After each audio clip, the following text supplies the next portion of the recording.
Welcome to Two Things. My name is Reatha Butler. I am the chair for public policy for Pikes Peak Association of Realtors.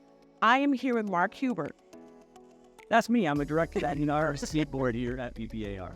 So first of all, we're going to talk about who was in the room so you can get some kind of framework. So we had Michael Allen, District Attorney for the 4th Judicial District. We also had Senator Bob Gardner, very informative information. And we had 3 representatives. And Rose actually had what I thought was the word of the day. Yeah. Implementation. Because when we talked about all of these different bills that were coming down the pipe, she's like, how they're implemented matters. Having forethought about how they will be implemented matters. Because we even had one of the property managers say, when we're talking about certain implementations as they affect landlords and property managers, we've got to have a vision for how they're going to be implemented, the timeline they require. All that stuff is important. Well, the radon thing that just came down the pipe, that's now required. Yeah. Clearly the legislation didn't think at all about, well, how's this going to be implemented in day-to-day transactions? Yes. And we're feeling the effects of that right now. So I'm glad that Rose brought that up. I think it was very important because we also had that infrastructure as well as understanding policy and people moving beyond their feelings. Yep. And really getting the facts and digging in, which we're calling our realtors to do, our brokers to do. Yep. Start digging in and really understanding.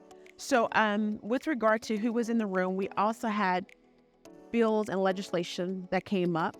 What were your some takeaways in that one? Yeah, clearly the 2 big takeaways that I had in regards to the next legislative session, Bill 213, those of you who have been scoring at home, you understand Bill 213 was the land use bill. Yes. And while it will no longer be Bill 213, land use is going to come up per everybody in that room. They agree land use is going to be a huge part of the next legislative session. So really excited to hear what they had to say about that. And I think it's safe to say everybody who's out there at PPAR land should be ready for some correspondence from public policy in that space as events warrant. And the second thing was, and this was a big one too, we sent out a lot of correspondence about this, and that was the just cause eviction process, right?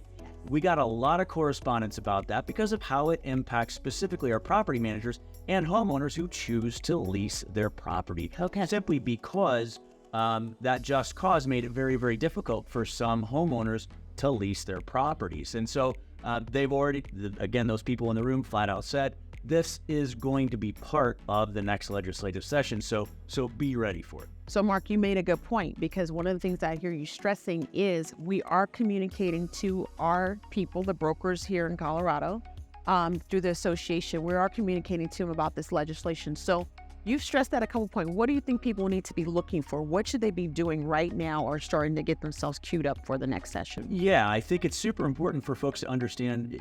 A lot of us have investors in our portfolios and in our CRMs, things like that. Or you have military. This also impacts the military because they move so frequently. Do they want to keep their house, lease it out, so on and so forth? I think it's really important to understand how are these bills going to potentially impact the people that we're helping, whether our investors, our homeowners, our home sellers, things like that. Ourselves. Yeah. How can we most effectively present the information? Yeah. Because that's huge. The moratorium on rent, right? When COVID hit in 2020, well, you don't have to pay your rent.